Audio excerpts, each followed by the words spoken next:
Ok, galerinha. Seguinte, vamos revisar toda a lei de Newton agora. As leis, perdão. Vamos falar novamente das três leis, explicar cada uma delas, para vocês entenderem melhor o que são as leis de Newton. Porque eu estou batendo nessa tecla porque a mecânica clássica, ela depende muito das leis de Newton. Principalmente da segunda. Praticamente todo o contexto da mecânica clássica retorna à segunda lei, certo? Então vamos lá. Relembrar as três leis, ok? Então, as três leis são princípio da inércia, princípio fundamental da dinâmica e princípio da ação e reação. Vamos relembrar como são aplicadas cada uma dessas leis, certo? Então vamos lá. Princípio da inércia. Então ela diz o seguinte: todo corpo continua em seu estado de repouso ou de movimento uniforme em uma linha reta, a menos que seja forçado a mudar aquele estado por forças aplicadas sobre ele. Então vamos lá. Imagine o seguinte: então nós temos aí um exemplo aí do vídeo. Esse prego ele quer permanecer no seu estado natural, ok? Então, por inércia, ele permanece naquele ponto que ele estava, ok? Ele não acompanha esse aro aqui, ele não vai acompanhar esse aro aqui. Então, ó, o prego está em inércia aqui, ó. Ele quer permanecer nesse estado natural e quando o aro é retirado, ele não acompanha o aro, ele vai continuar no seu estado de repouso que ele estava, ok? Vamos lá. Então, mesma coisa aqui. Nós temos aqui, ó. Vou dar um exemplo já sobre esses, usando aqui os instrumentos aqui. Então fala assim: a primeira lei de Newton requer a existência de um referencial, chamado referencial newtoniano, ou referencial inercial. Esse referencial é relativo ao movimento de uma partícula não submetida às forças e descrito por uma velocidade vetorial constante. Velocidade sempre com o mesmo valor, certo? Então, o que é um referencial inercial? Vamos lá. Nas primeiras aulas que nós tivemos, falei para vocês que para saber se um corpo está ou não em movimento, dependia do referencial, ok? Então, no caso, eu em relação ao computador, nós estamos em inércia. Por quê? Nós estamos em repouso, porque a distância minha em relação ao computador não está mudando. Mas eu em relação a um carro passando na rua, eu vou estar em movimento. Por quê? Porque a distância minha em relação ao carro está mudando. Se eu não der o referencial, eu não tenho como falar se eu estou em repouso ou se eu estou em movimento. Então, no caso, eu aqui estou na cadeira. Bacana. Eu estou em repouso ou em movimento? Tudo vai depender do referencial. Então, eu posso estar em repouso, posso estar em movimento, depende do referencial. Eu tenho que ter uma referência para poder falar se eu estou em repouso ou se eu estou em movimento. Segundo essa lei, um corpo que esteja em repouso permanecerá em repouso, a não ser que uma força resultante não nula atue sobre ele. O mesmo acontece com um corpo que esteja em movimento retilíneo uniforme.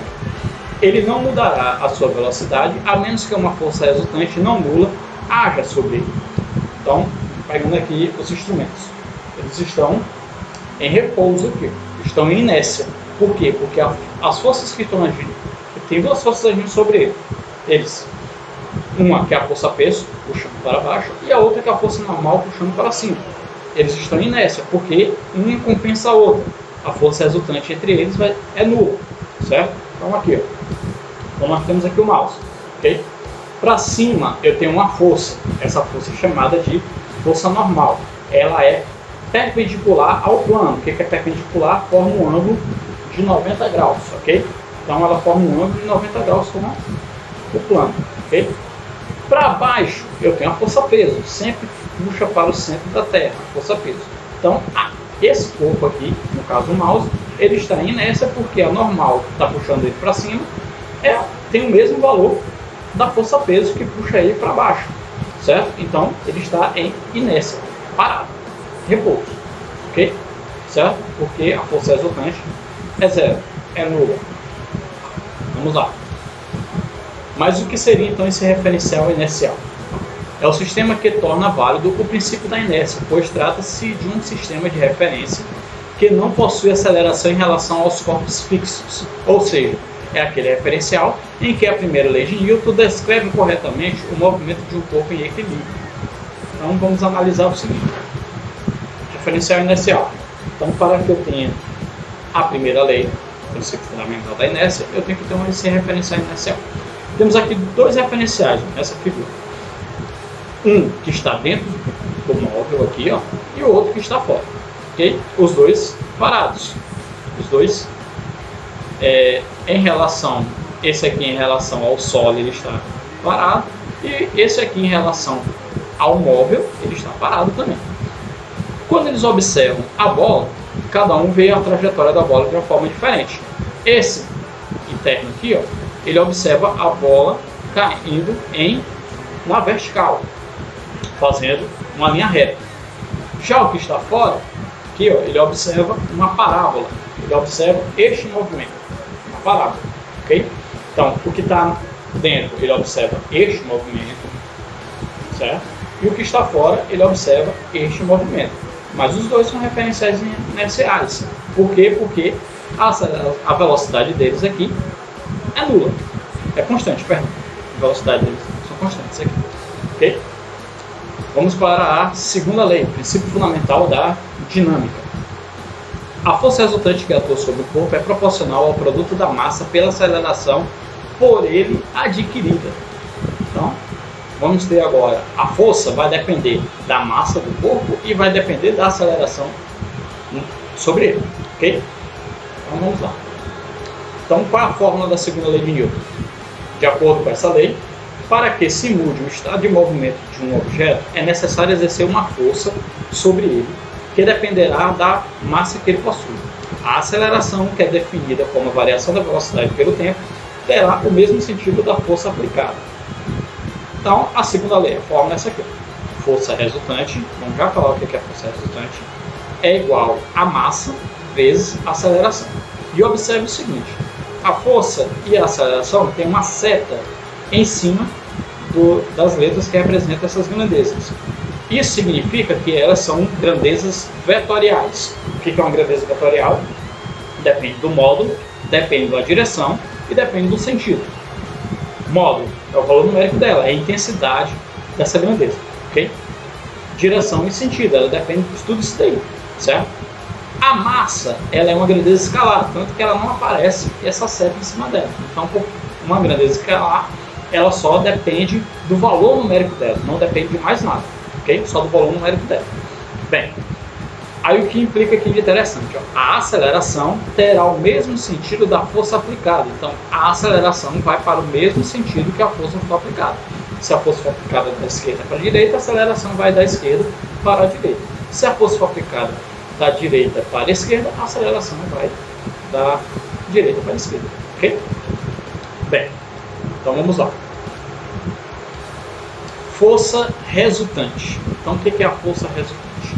É a soma de todas as forças presentes em um corpo. Então, eu pego um corpo, tenho várias forças agindo sobre esse corpo, porém, eu posso representar todas essas forças por apenas uma. Essa uma força é chamada de força resultante.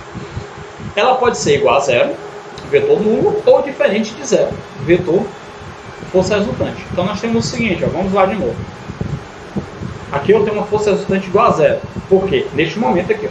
Por quê?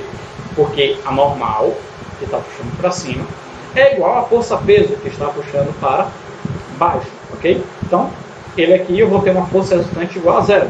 Porque o objeto aqui está parado, está em repouso. Ok?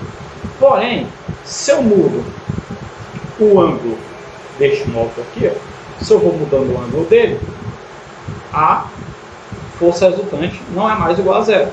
Ele entra em movimento porque essa força resultante passa a ser diferente de zero. Então vamos analisar bem aqui. O melhor modo de entender a força resultante é com o cabo de guerra, ok? Então assim, vamos lá. Aqui nós temos os dois cachorros aqui brincando de cabo de guerra, certo?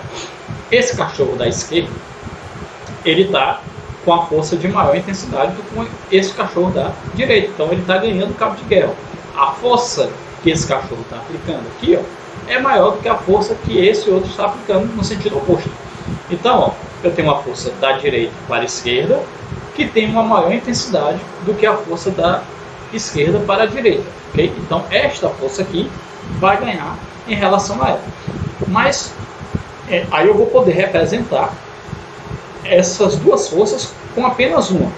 Vou pegar as duas forças aqui, ó, certo? Eu tenho um valor de uma intensidade para cá e eu tenho um valor da intensidade para cá, ok?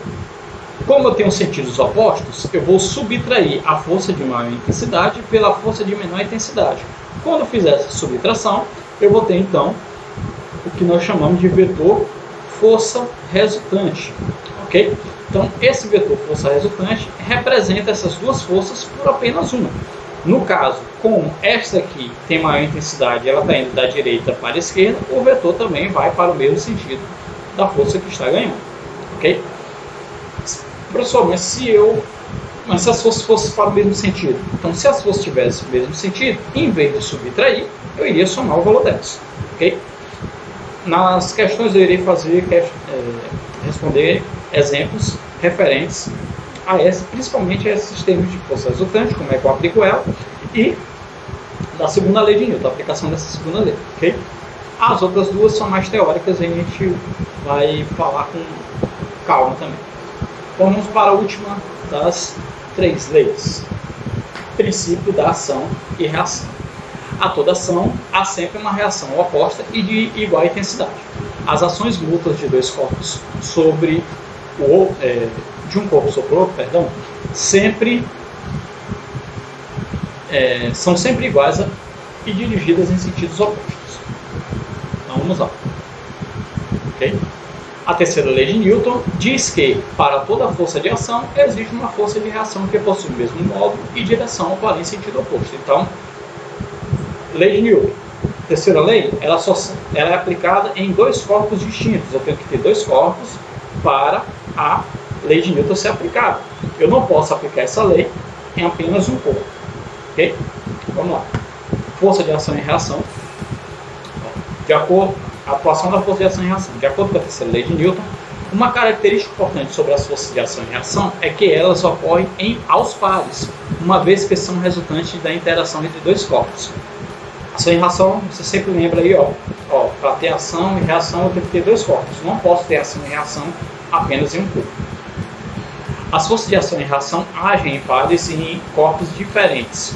Por muito agir sobre o mesmo corpo, em hipótese alguma haverá ação sem reação, de modo que a resultante entre essas forças não pode ser nula, bem como não pode se equilibrar, pois elas atuam em corpos diferentes. Okay? Então, para ter a força de ação e reação, lembre-se sempre, tem que ter dois corpos distintos. Por quê? Porque se eu pudesse aplicar a terceira lei de Newton apenas em um corpo, foi aquela história que eu falei da última aula. Pegaria aqui, puxaria o cabelo e sairia voando aí que nem o super-homem. Certo? Mas, para ter ação e reação, eu tenho que ter dois corpos. E lembrando que, já que vou estar interagindo entre dois corpos, quando eu tiver uma ação, eu sempre vou ter uma reação. Ok? Beleza. Próxima aula, então, nós iremos fazer questões referentes a essas leis. Então,